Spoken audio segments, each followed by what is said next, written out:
Muy buenos días, hermanos. Abran sus Biblias, por favor, en Apocalipsis capítulo 11, versículo 19. En esta mañana nos corresponde terminar el capítulo número 11, que es un interludio basado en el testigo y el testimonio y todo lo que implica esa exposición. El versículo 19 del capítulo 11 dice: «Y el templo de Dios fue abierto en el cielo, y el arca de su pacto se veía en el templo, y hubo relámpagos, voces, truenos, un terremoto y grande granizo». El capítulo número 11 está lleno de muchos símbolos y ejemplos que son bien llamativos y que muchas personas o muchas iglesias los han tergiversado. Nosotros hemos procurado ser lo más fieles al estudio bíblico y sacamos conclusiones diciendo que el testigo del testimonio se refiere precisamente a Jesucristo, que es el testigo fiel, y el testimonio es la palabra de Dios, que a lo largo de todos los tiempos, en todas las épocas, se ha promulgado y que es la base judicial tanto para los creyentes en su veredicto final como para los incrédulos. En esta oportunidad nosotros tenemos que cerrar ese capítulo y hay unos símbolos o unos ejemplos muy interesantes que tenemos que descifrar. Todas las cosas están siendo cumplidas a través de las promesas que se han dado. La séptima trompeta nos muestra que estamos ya en la parte judicial plena de la consumación y que estamos cerrando toda una serie judicial. Nosotros hemos dicho que la primera serie, que es la serie de los 7 sellos, es una serie donde se exponen las bases legales o las bases legítimas del pacto, es decir, todo el contenido del decreto eterno de la redención. Hemos dicho también por su parte que las 7 trompetas tienen que ver con los juicios sucesivos de Dios que a lo largo de la historia de la humanidad se han desarrollado, se han aplicado dosificadamente y que muestran a Dios justo, haciendo justicia basado en la ley perfecta que ha sido promulgada desde la antigüedad. Entonces hemos estado nosotros mirando que al comienzo del capítulo 11 se habló de una tarea que tenía Juan en esta visión, y es medir a los que adoran y no medir a los que estaban fuera en el patio. Nosotros dijimos que los que están en el templo son los creyentes que adoran, los que están afuera son los gentiles, haciendo una distinción de lugar también y de función y mostrándonos el perfecto propósito de la redención. Y que personas de todas las lenguas, tribus, pueblos y naciones presenciarán sucesivamente los juicios de Dios. Estamos nosotros en este momento cerrando el capítulo y nos va a mostrar qué es lo que podemos ver. Sí, básicamente, todo el capítulo 11 ha estado desarrollado en la tierra. ¿Sí? El nacimiento de los testigos, la persecución, luego la muerte, la tortura. Y al final del capítulo 11 nos habla de la ascensión de esos testigos y luego de la entronación. En el capítulo 11, 19 dice: «Y el templo de Dios fue abierto en el cielo, y el arca de su pacto se veía en el templo, y hubo relámpagos, voces, truenos, un terremoto y grande granizo». Entonces, esta final del capítulo 11 nos muestra algo que se puede ver y que fue evidente para el apóstol Juan. Lo primero que nos dice que pudo ver fue un templo, o vio en el templo. Y en el templo lo que él puede ver es el pueblo de Dios que adora, y esta es una referencia extraordinariamente hermosa para mostrarnos el plan o el fin o la consumación de la historia de la redención para los redimidos. Los creyentes están presentes en la presencia de Dios y están junto al trono de Dios, y es visible o es conocido que todos están allá. Dice: «El templo de Dios fue abierto en el cielo». Llama mucho la atención que haya una referencia al final de este capítulo al templo de Dios y un templo en el cielo. Son muchas las personas que dicen que en el cielo hay un templo y que va a haber un lugar de adoración donde estarán todos los creyentes. Otros dicen que este templo se refiere al templo de Jerusalén y que desde el cielo se puede presenciar, o Juan en esta visión celestial puede presenciar el templo de Jerusalén reconstruido. Otros dicen que Dios desde el cielo pues ve a la iglesia y que esta es una evidencia de la iglesia que está en la tierra y que está siendo vista o observada por Dios. Sin embargo, el texto dice: «Y el templo de Dios fue abierto en el cielo». Evidentemente no es una metáfora aquí, no es una simbología o una semejanza, sino que nos está describiendo claramente que hay un templo de Dios y que es abierto o es visible o que se puede contemplar de manera real o de manera completa este templo en el cielo. Es un templo abierto. Esto es interesante porque en primer lugar el templo en Jerusalén no era un templo abierto, era un templo cerrado. Sí, era un templo que tenía puertas, tenía cortinas, tenía accesos y era limitado el acceso, no solamente para los creyentes y judíos circuncidados, sino que solo algunas personas podían entrar, no todos podían entrar al templo, no podían entrar de cualquier manera. Los que tenían libre acceso al templo generalmente eran los levitas y los sacerdotes, y algunos creyentes exclusivos o seleccionados o selectivos. No todas las personas podían entrar al templo. Entonces decir que este templo que se está describiendo aquí es el templo de Jerusalén, pues no es adecuado. Primero, el templo ya había sido destruido, ¿sí? Y no hay razones o textos bíblicos que nos muestren que para efectos de la consumación de la historia el templo tendrá que ser necesariamente reconstruido. Y reconstruirse o restaurarse los sacrificios o la adoración levítica. No hay evidencias sobre eso, no creemos eso como muchos creen.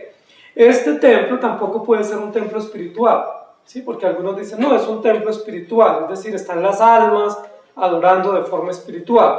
Nosotros creemos que la adoración es en espíritu y verdad, es en cuerpo y alma, y que no hay ese concepto de una adoración espiritual. Eso piensan los gnósticos y muchas sectas, ¿sí? Que hay una adoración mística o espiritual o simplemente como concebida imaginariamente. Sin embargo, aquí dice, y el templo de Dios fue abierto en el cielo. No habla, parece o como el templo o un lugar semejante al templo. Entonces, ni puede ser el templo de Jerusalén reconstruido, ni puede ser una adoración mística que se está apreciando y la cual Juan puede ver, sino que evidentemente habla de un templo de Dios abierto.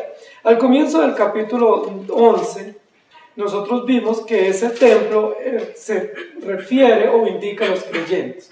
Es decir, lo más importante en esta mención al templo no es el lugar, porque evidentemente no puede haber un lugar físico o un lugar material en el cielo. ¿Sí? Los lugares físicos o materiales están en la tierra, porque es donde está la materia, donde está la creación sujeta al tiempo y al espacio. Entonces este templo tiene que ver o tiene que ser, como se refiere al comienzo del capítulo 11, los creyentes. ¿Sí? Cuando hace una mención al templo no hace una mención a un lugar o a un edificio o a una construcción. Es una mención a los que adoran a Dios. Entonces permítanme decirlo de alguna manera, el pueblo de Dios está en la presencia de Dios. O los creyentes fueron vistos o son observados o están en la presencia de Dios para presenciar los eventos finales de la redención. Entonces cuando dice, y el templo de Dios fue abierto en el cielo, pudiéramos casi pensar como una especie de juicio, porque estamos en una serie judicial que se está cerrando, y evidentemente el capítulo 11 es una contundencia judicial de un juez, de unos testigos, de un veredicto, un contenido legal. Entonces cuando dice el templo de Dios fue abierto en el cielo, casi que pudiéramos decir el juicio de Dios fue abierto o el trono de Dios fue abierto y los creyentes fueron testigos o presenciaron u observaron de manera directa, de manera precisa y cercana al lado del trono de Dios la apertura de este juicio o la apertura de este evento judicial. Esto llama mucho más la atención que pensar en un templo místico o pensar en un templo físico en Jerusalén. Ninguna de las dos puede ser la postura correcta. Lo más acertado es pensar que el tribunal de Dios, como dice en otro lugar de Apocalipsis, o el juicio de Dios se abre y al darse apertura en el cielo, los creyentes son testigos. ¿Sí? Toda la iglesia, todo el pueblo de Dios que adora, todos los que fueron medidos y que pasaron la regla de medida al comienzo del capítulo 11, presencian o atestiguan o están ahí reunidos alrededor del trono y participan activamente atestiguando que este juicio y el contenido del juicio y los efectos del juicio son reales, son eficaces, son necesarios. También pudiéramos decir que al abrirse este juicio o este templo celestial o este templo divino donde los creyentes están presentes, está haciendo una alusión directa a la adoración. Sabemos nosotros por la escritura y también por documentos históricos que el fin principal y más noble del hombre es adorarlo, es vivir para Dios. Los creyentes aquí en la tierra le hemos adorado a través de toda la vida cristiana y todo el pueblo de Dios constituido a lo largo de la historia ha vivido siempre para adorar a Dios. Sin embargo, habrá un momento en la historia de la redención donde se consumarán todos esos hechos y dice la Biblia que perpetuamente y de manera exclusiva solamente adoraremos y rendiremos tributo al que vive y reina por los siglos de los siglos. Esta mención del templo abierto o del tribunal abierto o del juicio abierto también es una mención a la adoración, porque el templo en la Biblia es una metáfora o es una figura para hablarnos de lugar de culto o lugar de adoración o lugar donde se congregan los salvos que rinden culto al Dios verdadero. Este no es un templo como el templo que Jesús tuvo que purificar en los evangelios, ¿cierto? Que era una cueva de ladrones, que era un lugar de negocios, que era un lugar de trámites y de trueques. Este es un templo, un lugar exclusivo o un santuario exclusivo para la adoración. Y el templo de Dios fue abierto, o el santuario de Dios fue visto, ¿sí? Fue contemplado, y Juan lo contempla en el cielo, adorando a Dios los creyentes y presenciando este momento de juicio tan extraordinario. Éxodo 28:43 dice: y estarán sobre Aarón y sobre sus hijos cuando entren en el tabernáculo de reunión o cuando se acerquen al altar para servir en el santuario, para que no lleven pecado y mueran. El estatuto perpetuo para él y para su descendencia después de él. Luego en Éxodo 29:44 dice: y santificaré el tabernáculo de reunión y el altar, santificaré asimismo a Aarón y a sus hijos para que sean mis sacerdotes. Entonces la mención al templo aquí en este lugar del capítulo y del libro de Apocalipsis es una mención al sacerdocio, es una mención al juicio de Dios, del cual los creyentes son testigos, y es una mención a la adoración, que es la función completa o plena o absoluta que los creyentes de todos los tiempos estaremos tributando al Rey del Cielo. Es una mención a lo santo, ¿sí? Separado de lo profano. Hay una separación extraordinaria porque todos los otros eventos anteriores habían sido dados en la tierra. Dice que el templo fue medido en la tierra, capítulo 11, versículo 1, pero luego ahora este templo es visto en el cielo, ¿sí? No es que se transporte el templo, no es que haya una réplica del templo de salomónico en el cielo, sino los creyentes que adoraban aquí, que fueron medidos en el santuario por los sacerdotes, luego son presentados o son llevados o están presentes en el trono celestial, cumpliendo la misma función que cumplieron aquí, que fue adorar al Señor y reconocer su obra perfecta de salvación. Ezequiel 22:26 dice: sus sacerdotes violaron mi ley y contaminaron mis santuarios. Entre lo santo y lo profano no hicieron diferencia, ni distinguieron entre inmundo y limpio, y de mis días de reposo apartaron sus ojos, y yo he sido profanado en medio de ellos. La adoración que se presencia en este momento de todos los salvos es una adoración extraordinariamente llamativa, porque primero es una adoración al reconocimiento de la salvación, como se vio en los primeros capítulos, pero básicamente este motivo o este momento de adoración no es propiamente por la salvación, sino una adoración y una exaltación por la justicia de Dios. La mayoría de los creyentes a lo largo de los tiempos hemos olvidado que en el hecho mismo de la salvación no solamente hay expresión de gracia o de bondad, o no solo hay beneficio de gracia. En el hecho mismo de la salvación hay una implicación altamente judicial. Es decir, usted y yo somos salvos no solamente por gracia. La gracia es el beneficio que nos llega inmerecido por la obra de la cruz. Pero nosotros somos salvos por justicia. Es decir, por la justicia perfecta de Jesucristo. Jesucristo satisfizo todas las demandas judiciales, cargó o pagó toda la culpa condenatoria que estaba contra nosotros, quitó el acta de los decretos que nos era contraria y nos trajo como beneficio la salvación. Sí, la mayoría de creyentes hoy en día hacen un gran énfasis en la gracia, y es importante enfatizar la gracia, que es el favor inmerecido. Pero no podemos enfatizar la gracia sin hacer un énfasis adecuado en la justicia de Dios. Porque no es una gracia barata la que nosotros disfrutamos. No es una gracia sin valor, no es una gracia como promocionada al que la quiera recibir y disfrutar. Es una gracia que tuvo un alto precio, que es la misma justicia de Jesucristo, o la sangre expiatoria de Jesucristo, cumpliendo, pagando, satisfaciendo todas las demandas judiciales.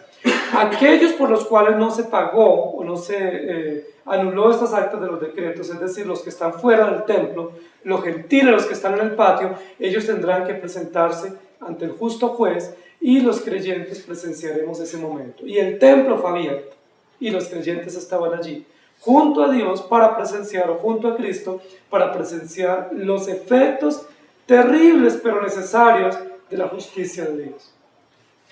Alcé después mis ojos y miré, y he aquí un varón que tenía en su mano un cordel de medir, y le dije, ¿a dónde vas? Y él me respondió, a medir a Jerusalén, para ver cuánta es su anchura y cuánta su longitud.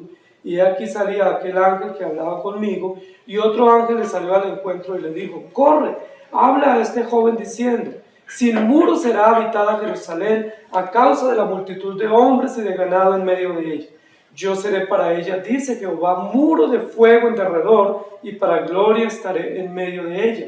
Eso lo encontramos en Zacarías capítulo 2, versículos 1 al 5. Y en Jeremías 10, 16 dice, no es así la porción de Jacob, porque él es el hacedor de todo, e Israel es la vara de la heredad, Jehová de los ejércitos es su nombre.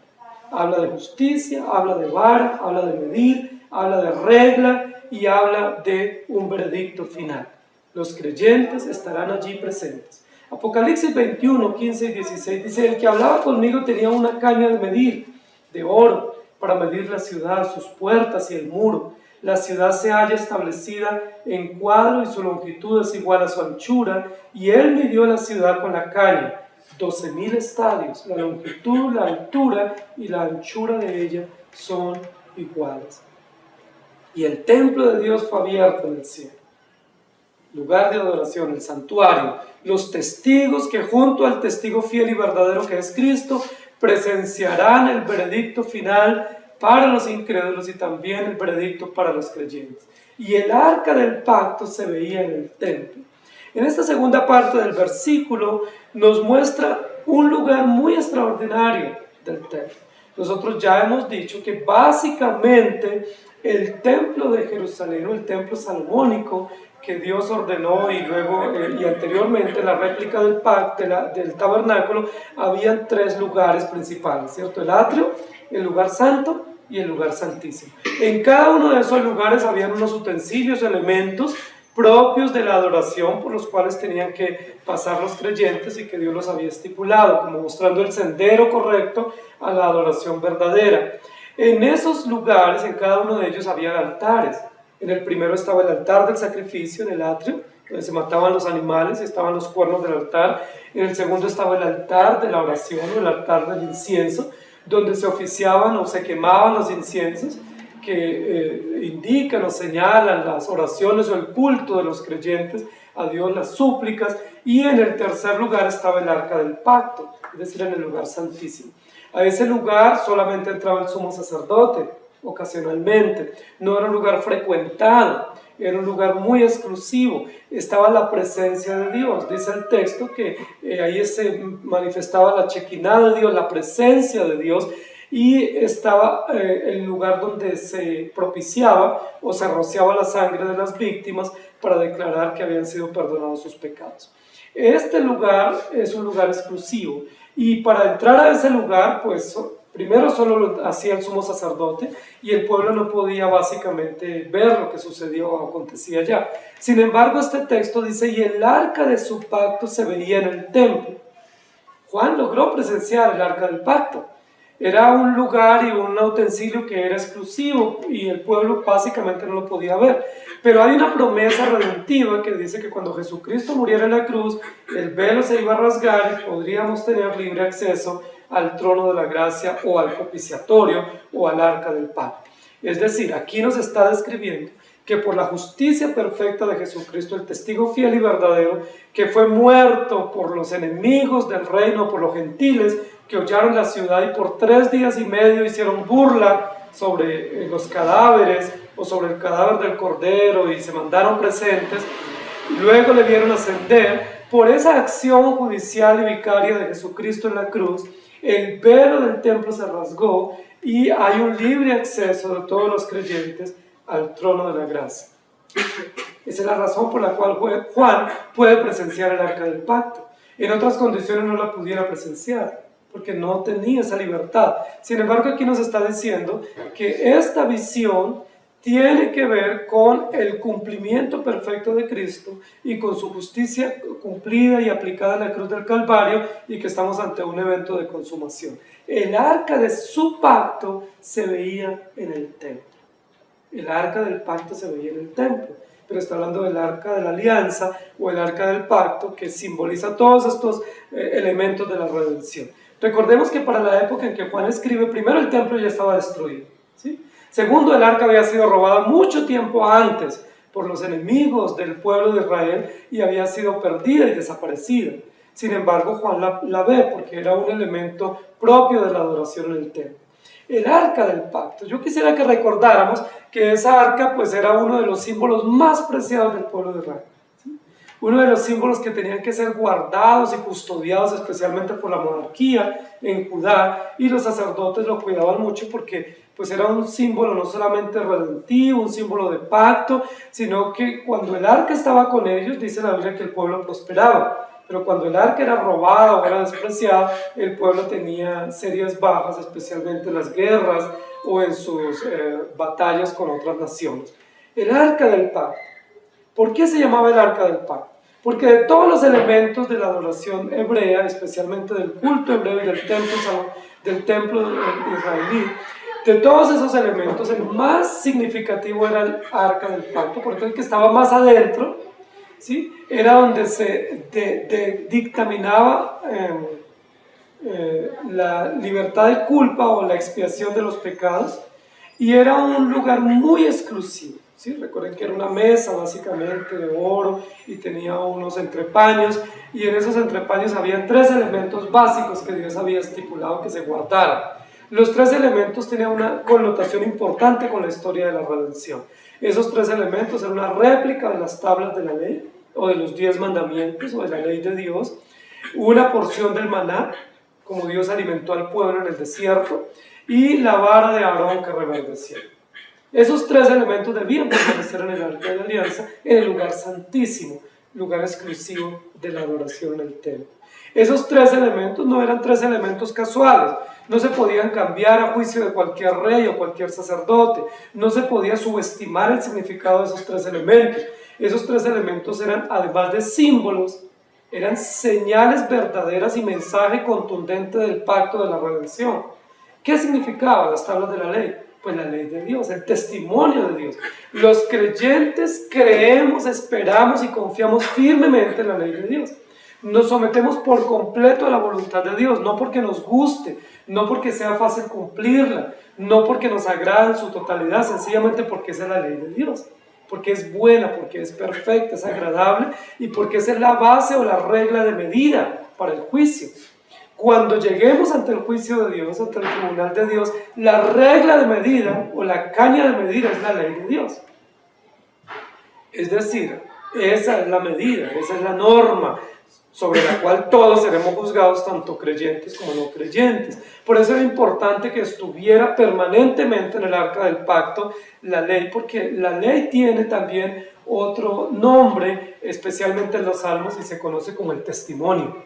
Ese es el testimonio. Ahí se nos cuenta la historia de la redención, el testimonio de lo que Dios hace con su pueblo, pero también las normas que tenemos como obligación para cumplir y someternos, que son parte integral de la justicia y del plan perfecto de la redención. En el arca también, en el arca del pacto, se encontraba una porción de maná. Esa porción de maná significa que Dios es el alimento de su pueblo. Dios alimentó a su pueblo y lo alimenta milagrosamente, y lo alimenta con lo mejor, ¿sí? Con lo más nutritivo, con lo más especial, con lo más agradable, tanto al paladar como al vientre. Quien se alimenta de la palabra de Dios está nutrido, está confortado, está vigoroso para afrontar cualquier adversidad. Las pruebas, las circunstancias, las adversidades, la iglesia del Señor Jesucristo las puede afrontar si está alimentada, si está nutrida y robusta con la palabra de Dios, que es simbolizada por el maná, ¿sí? El maná que Dios proveyó al pueblo de Israel. Además que ese maná nos mostraba toda la providencia de Dios, especialmente en los momentos más adversos que el pueblo tuvo, cuando pensaban que iban a morir de hambre o morir de sed. Dios les proveyó un alimento exquisito, un alimento único y un alimento nutritivo, una porción de maná. Y el tercer elemento que estaba en el arca del pacto era la vara de Aarón, que reverdecía. Esa vara de Aarón tenía varios significados, y uno de ellos es el sacerdocio levítico.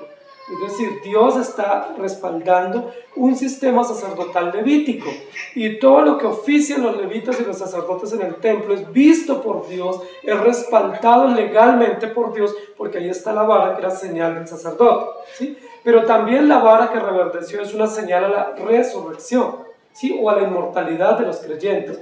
Todos los creyentes, pues los incrédulos también, pero especialmente los creyentes, estamos convencidos que nosotros, aunque muramos, resucitaremos, ¿sí? Y que nuestra morada está con el Señor y que por siempre viviremos con Él. Es decir, nosotros no creemos en que la vida termina con la muerte. Nosotros, la iglesia, no creemos que estamos preparados para vivir aquí por siempre. Nosotros no creemos en ese eslogan antiguo griego, comamos y bebamos, que mañana moriremos. Nosotros creemos que nos estamos preparando para la eternidad. Dios nos está preparando para la eternidad. Y aún muriendo, la muerte física es un paso obligado a la inmortalidad, ¿cierto? A la continuidad, a la trascendencia de nuestra adoración y nuestra vida con el Señor. Cuando nos presentemos ante el Señor, inmortales o glorificados o resucitados, como lo indica esta vara de Aarón en el Arca de la Alianza, tenemos que enfrentarnos ante su justicia eterna y soberana.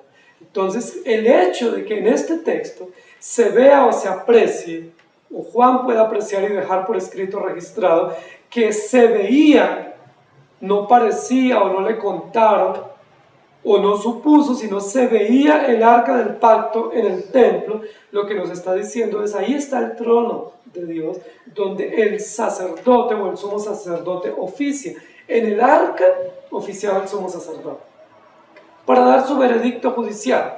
Era algo así como la apertura del tribunal. Se abre el tribunal, se ve todos los creyentes testigos o presenciando este tribunal judicial, pero luego un paso más al frente, o se enfoca un poco más en primer plano, vamos a ver el arca del pacto, y en el arca del pacto, por supuesto, es una mención directa al sumo sacerdote, que es Jesucristo, que dará el dictamen oficial, sentencia final y plena y absoluta de todos los hombres y mujeres que han habitado sobre la tierra. Unos, como dice la Escritura, para condenación y vergüenza eterna, y otros para salvación y gloria eterna. Los que estuvieron fuera del templo, los gentiles, los que pisoteaban y hollaban la palabra de Dios y la verdad de Dios, los que persiguieron a los creyentes, tendrán que enfrentarse en el arca del pacto a este veredicto final. Y aquellos que por la infinita gracia e inmerecida bondad de Dios fueron objeto de su misericordia, fueron alcanzados con la bondad de Dios, fueron cubiertos sus pecados por la sangre de Jesucristo, estarán también en el templo, no con el temor y la angustia paralizante de los gentiles, sino con el gozo y la gratitud de haber sido perdonados y de recibir como beneficio inmerecido el reino de Dios por siempre. Vio en el templo abierto y vio en el templo el arca del pacto. Llama mucho la atención esta mención, porque ahí pudiera decir estaba el arca, pero describe cómo es el arca, hace un complemento, una oración completa en esta parte del texto para describir, era el arca del pacto, el arca de su pacto. No era un arca cualquiera, no era simplemente una mención tangencial al templo judío o hebreo, es una mención directa, real, contundente, cumplida de toda la simbología de la liturgia hebrea y del templo hebreo, mostrándonos a Cristo como sumo sacerdote. Es decir, toda la liturgia hebrea es puesta aquí como válida. El sistema cultico hebreo que Dios estableció para Israel en el desierto, que Dios estableció a través del tabernáculo y posteriormente en el templo, sacerdotes, lugares, ofrendas, partes, elementos, todo es recreado perfectamente o validado u oficialmente reconocido por Cristo en el cielo. Es decir, esto no fue una cuestión de Moisés. Algunos dicen, no, es que era el culto de Moisés. Fue el templo que Moisés erigió para el pueblo de Israel. No, no es así. Fue el templo que Dios determinó para su pueblo. Y fueron todos los elementos cúlticos que Dios dispuso para su adoración. Hoy en día hay muchas personas que dicen, bueno, pero es que podemos adorar de manera más contemporánea, ¿cierto? Podemos adorar de manera más moderna, ¿sí? Acorde a todos los avances tecnológicos y los nuevos ritmos musicales y las nuevas tendencias. Pues quiero decirles, queridos hermanos, que aquí no está hablando de un culto moderno, al final en el juicio. No está hablando de elementos cúlticos que se han ido introduciendo a lo largo de la historia y que son extrabíblicos. En este templo celestial y en este culto celestial o esta mención de culto celestial o liturgia divina, lo que nos muestra es que se valida o se autentica todos los elementos cúlticos hebreos, dándonos a entender que es la única forma correcta y permanente de adorar a Dios. En un templo donde se reverencia únicamente a Jesucristo, el Cordero Vencedor. En un templo donde solo los santos, separados del mundo de pecado, se reúnen para adorar a Dios. En un templo donde los salvos adoran y reconocen exclusivamente al que murió para perdonar sus pecados. Y donde hay un templo con un altar o con una mesa de juicio donde todos somos expuestos. No se podía sacar el arca del pacto del templo. El templo o el auditorio sin el arca del pacto no existía, porque el arca del pacto era central, de hecho quedaba en línea recta a la entrada del tabernáculo, del templo, de tal manera que todos sabían que en el centro del templo, el lugar exclusivo o el lugar central en la adoración estaba dirigido hacia el arca del pacto, que representa no solamente a Jesucristo y su justicia aplicada para los creyentes, sino que representa el lugar donde el sacerdote emite su sentencia. En este caso, para los creyentes, son perdonados sus pecados. En este caso, para los incrédulos, sentencia y condenación, porque ellos pisotearon el templo de Dios, avergonzaron a los creyentes, y muchos de ellos fueron martirizados a causa de estos gentiles que de manera despiadada y de manera consciente y también muy responsablemente fueron en contra de Dios. Entonces, ¿qué es lo que nos dice esta mención? El arca de su pacto se veía en medio del templo. ¿Qué veíamos allí? Una mesa judicial que muestra que Cristo es el sumo sacerdote y que está atrás o al frente de esta mesa para emitir sentencia, con tres elementos básicos en esta mesa. Cómo Dios ha cuidado a su pueblo, cuál es la ley o el testimonio, que es la vara de medida o la tabla de testimonio para juzgar a todos, y la vara del sacerdocio permanente y también de la inmortalidad del pueblo que se somete al veredicto de Dios. El arca de su pacto. Es muy importante para nosotros, especialmente como iglesia, esta mención que hace al pacto de Dios. Aquí no está hablando de los pactos que hemos escuchado por ahí, ¿no? Que la gente pacta con dinero, que la gente hace compromisos, que la gente hace cosas. No, estamos hablando de un pacto divino que tiene que ver con la redención, que es cumplida y que es dada como veredicto final a través del sumo sacerdote. ¿Qué podemos ver aquí en este texto? Primero, en el templo vemos el pueblo de Dios que adora. Los creyentes guardados, preservados hasta el final de los tiempos como testigos del juicio de Dios. En segundo lugar, vemos en el arca el sacerdocio y el sistema sacerdotal y el sacerdote, ¿sí? Que es el que va a dictaminar o a determinar la justicia final. Hebreos 9, 3 y 4 dice: tras el segundo velo estaba la parte del tabernáculo llamada el lugar santísimo, el cual tenía un incensario de oro y el arca del pacto cubierta de oro por todas partes, en la que estaba una urna de oro que contenía el maná, la vara de Aarón que reverdeció y las tablas del pacto, la mesa del pacto, el Dios del pacto, las tablas del pacto y el sacerdote del pacto, con el pueblo del pacto. Es decir, la doctrina del pacto aquí se ve de manera refulgente para darnos esperanza y confianza. Con mucha frecuencia escuchamos creyentes decir: no, es que si yo quiero, yo me acerco a Dios y yo estoy acá porque yo tomé la decisión. Esta mención al pacto unilateral, soberano y absoluto, lo que nos muestra es la salvación pertenece a Dios. Totalmente Dios ha determinado la salvación de su pueblo y absolutamente ninguno, por buena disposición que tuviese, puede acercarse a Dios y ser acepto ante Él, porque la salvación es una decisión de Dios. No solo la decisión de salvación, sino la preservación, el cuidado, la perseverancia hasta el final, todo le pertenece al Señor, de tal manera que al estar en el templo, lo único que podemos hacer es adorar a aquel que logró todo de manera perfecta y soberana. Y podemos ver el pueblo de Dios adorando al Señor. En tercer lugar, el texto dice, y hubo relámpagos, voces, truenos, un terremoto y grande granizo. Aquí este texto pareciera que toma una connotación un poco distinta, ¿cierto? Porque básicamente la primera y la segunda parte del texto nos describe algo que se está viendo o que se está contemplando en el trono de Dios, en el cielo, el templo de Dios abierto, el arca del pacto abierta en el templo, es decir, en el cielo también. Pero luego ahora dice, y hubo relámpagos, voces, truenos, un terremoto y grande granizo. Por supuesto, esto no acontece en el cielo.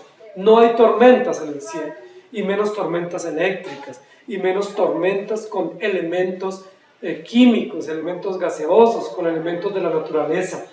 Evidentemente, estos hechos están aconteciendo en la tierra. Entonces, pareciera que hay como una muestra de dos escenarios que se están dando en el texto, y uno es el escenario judicial que legitima o que abre la puerta para el juicio de Dios y el veredicto final con la iglesia como testigo, y luego los efectos del juicio de Dios sobre la tierra.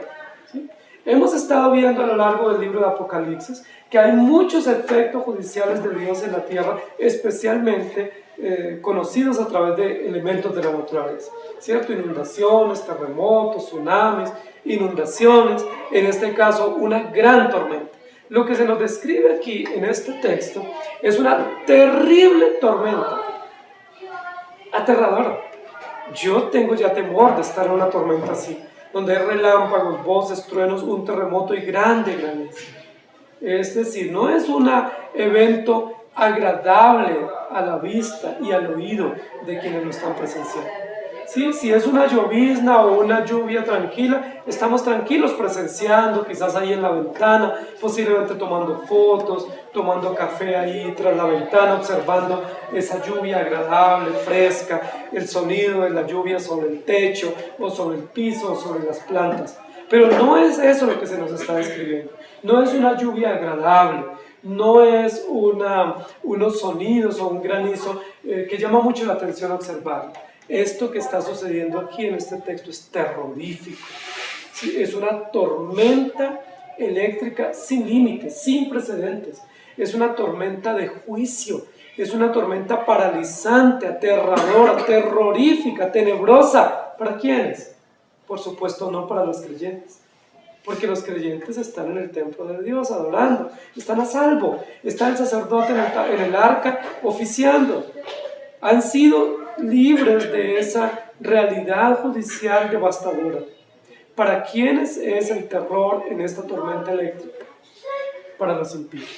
Es decir, lo que está describiendo aquí el texto es que mientras los creyentes están seguros en la adoración a Dios en el templo, mientras hay un sacerdote que los defiende y los absuelve, los impíos tendrán que afrontar en el mundo o en la tierra todos los efectos del juicio de Dios. No hay otra forma de mostrar los efectos más devastadores que a través de una grande tormenta. ¿Sí? A través de una terrible tormenta que involucra lluvia, que involucra granizo, que involucra terremotos o movimientos telúricos y que involucra electricidad o relámpagos, además de voces. Estas voces posiblemente se escuchan en el espacio o en el firmamento.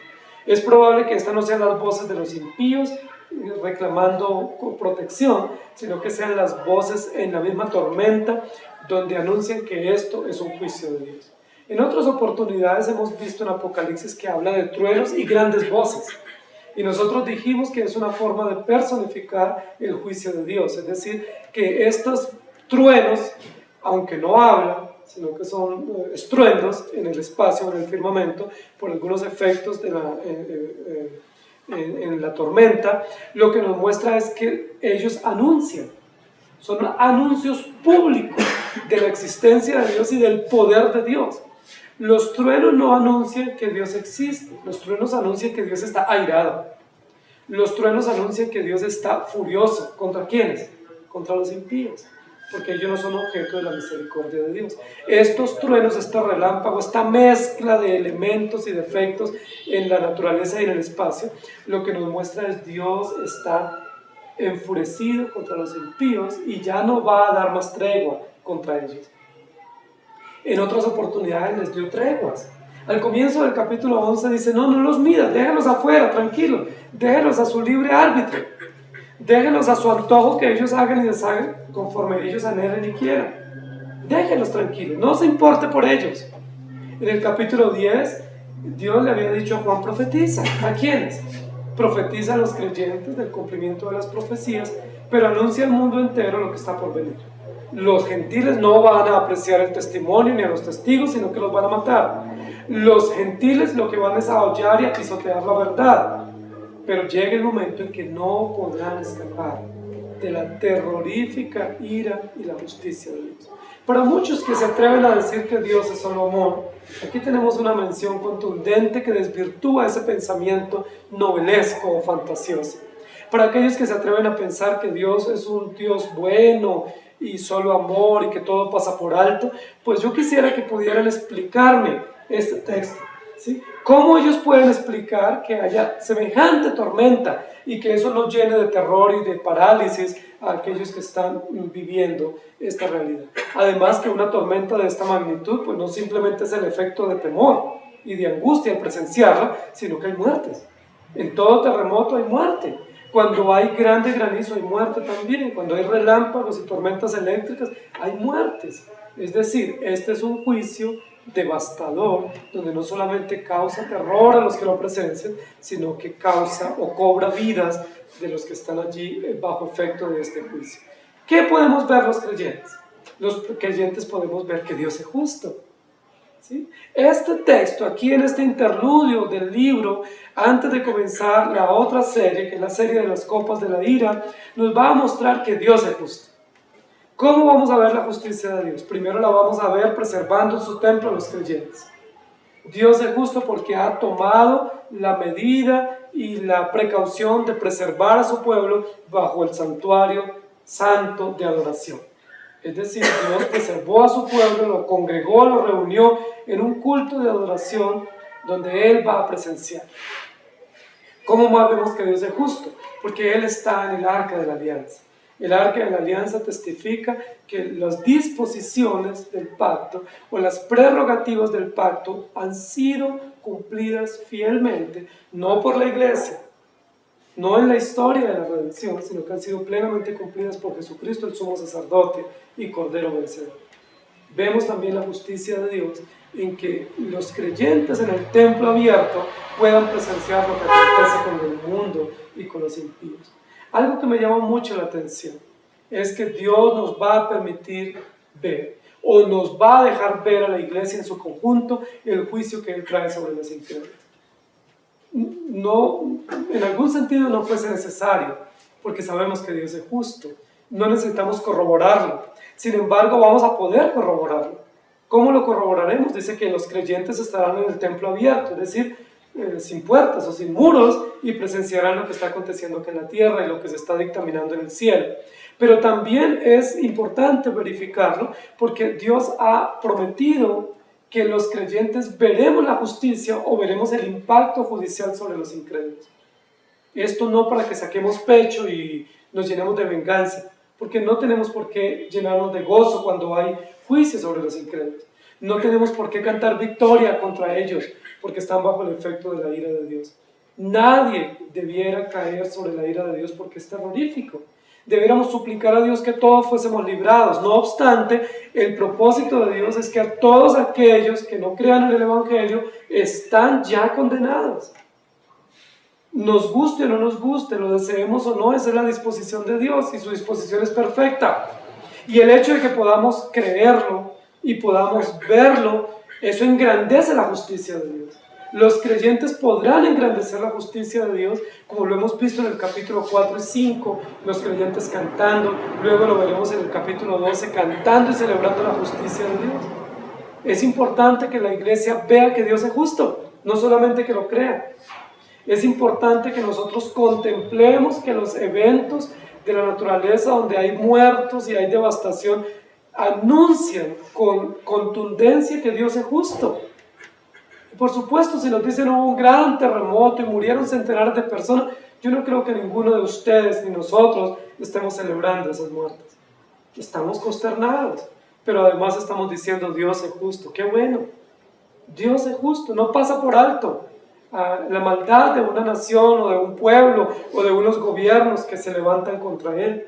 Nosotros podemos presenciar el impacto de la justicia. Es decir, Dios desde su trono en el arca del pacto, en el cielo, emite sentencias judiciales que vienen sobre los impíos o sobre el mundo, y esas sentencias judiciales se muestran de la manera más aterradora. Todos creo que desde niños hemos tenido temor a las grandes tormentas o inundaciones o temblores. Nos da temor porque sabemos que no podemos controlar. Hay cosas que nosotros pudiéramos controlar, pero ese tipo de realidades de la naturaleza son incontrolables por el hombre. Muchas de ellas son impredecibles por los geólogos. No pueden ni siquiera predecir qué va a acontecer, los toma por sorpresa. Eso nos muestra la justicia de Dios, que es repentina y que es eficaz, pero que es devastador. Y hubo relámpagos, voces, truenos, un terremoto y grande granizo. ¿Hubo cuándo? Cuando el templo de Dios fue abierto, es decir, el tribunal de Dios fue abierto, y cuando el sacerdote se puso al frente de la mesa del arca de la alianza para dictaminar sentencia. Vemos al pueblo de Dios libre o a salvo, vemos al sumo sacerdote que es Cristo dictando sentencia, pero luego vamos a ver a los impíos bajo el efecto de la ira de Dios. ¿Sí? Interesante el cuadro. ¿Sí? Es casi lo que Mateo nos va a decir en otra oportunidad, que Jesucristo estará en el centro, en la derecha sus hijos o sus corderos o las ovejas del pacto, y a la izquierda los incrédulos que no creyeron en Jesucristo, los que ya están condenados, no que van a ser condenados, sino que ya por dictamen de decreto oficial están bajo la ira de Dios. Éxodo capítulo 19 y 16 dice: aconteció que al tercer día, cuando vino la mañana, vinieron truenos y relámpagos y espesa nube sobre el monte, y sonido de bocina muy fuerte, y se estremeció todo el pueblo que estaba en el campamento. Esta mención en Éxodo es cuando Dios dio las tablas de la ley a Moisés en el Sinaí. También dice que hubo truenos y relámpagos y hubo temor y terror en el pueblo cuando Dios dio la ley. ¿Sí? Pero aquí no está hablando de esta mención al Antiguo Testamento. Lo que está diciendo es que en este evento judicial, ya no histórico, sino pleno y absoluto, ya no simplemente progresivo y anunciativo, sino definitivo sobre los creyentes y sobre los incrédulos, también habrá evidencias naturales. Es decir, todo el mundo se consternará. Todo el mundo evidenciará a través de estas realidades el juicio inaplazable de Dios para los incrédulos. Eso lo podemos ver todos. Llama la atención que tres cosas podemos ver aquí en este texto que cierra este interludio del libro en la mitad de su historia, de su desarrollo. Las tres cosas que podemos ver es a los creyentes que están a salvo. ¡Qué bendición! Usted y yo podemos vernos en el templo de Dios. Si hoy estamos aquí reunidos en este lugar de culto, pues no es por nuestra disposición.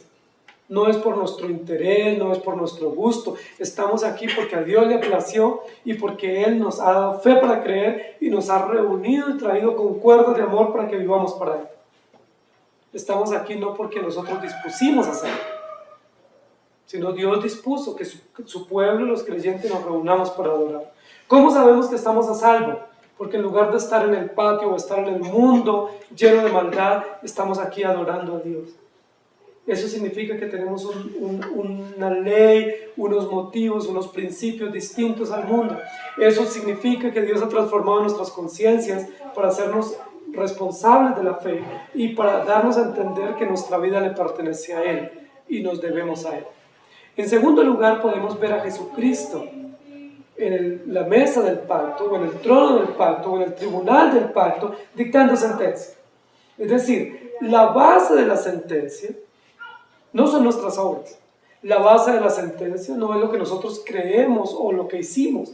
La base del veredicto es el arca de la alianza y los símbolos que representan la ley de Dios, el alimento de Dios y la vida de Dios.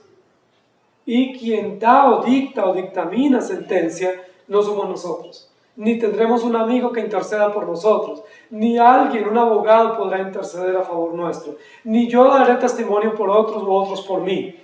Quien atestiguará esta sentencia es Jesucristo el Cordero, el juez, el sacerdote por excelencia, que era el único y es el único que puede estar al frente del arca de la alianza dando el veredicto. Eso lo presenciaremos todo. Por eso dice la Biblia, estaremos cara a cara y le veremos tal cual Él es. Y luego lo tercero que podemos ver es el juicio de Dios ejecutado sobre el mundo pecador y sobre los gentiles. Los que antes se burlaban, ahora recibirán la sentencia de Dios. Y nosotros podremos adorar, no porque se hayan condenado estos, sino porque Dios es justo. La iglesia podrá adorar en el santuario de Dios, no porque Dios haya mandado al infierno a muchos, incluso muchos familiares nuestros y cercanos nuestros. La iglesia podrá adorar no por eso, sino porque Dios es fiel, su palabra se cumple, su decreto se cumple y su pacto es real. Daniel 9:26 dice, y después de las 62 semanas se quitará la vida al Mesías, mas no por sí, y el pueblo de un príncipe que ha de venir destruirá la ciudad y el santuario, y su fin será con inundación, y hasta el fin de la guerra durarán las devastaciones. Y luego en Apocalipsis 6:9, cuando abrió el quinto sello, vi bajo el altar las almas de los que habían sido muertos por causa de la palabra de Dios y por el testimonio que tenían. El testimonio que está en el arca de la alianza, representado a través de las tablas de la ley. ¿Hasta cuándo, Señor? Hasta que podamos ver en el cielo el templo de Dios y los creyentes a salvo. Hasta que podamos ver al sumo sacerdote al frente del arca de la alianza dando la sentencia final, y hasta que podamos ver la justicia de Dios ejecutada sobre los incrédulos.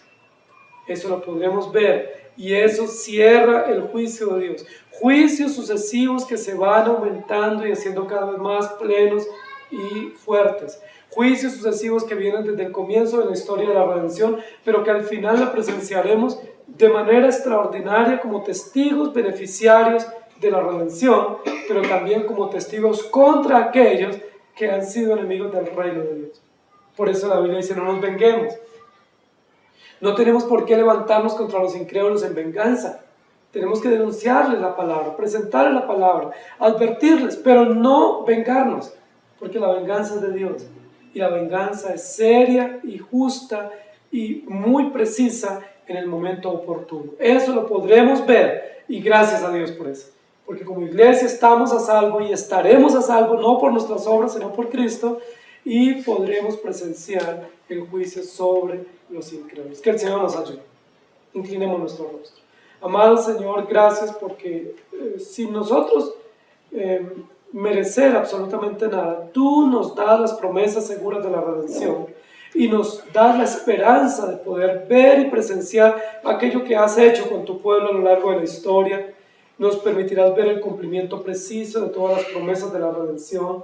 Nos permitirás ver la justicia aplicada a favor de los creyentes de manera inmerecida, pero de manera justa y retributiva contra los incrédulos. Te damos gracias porque podremos ver todo eso y gozarnos en tu templo. Podemos contemplar desde ya por la fe y por la palabra todas estas disposiciones cumplidas y nosotros adorándote.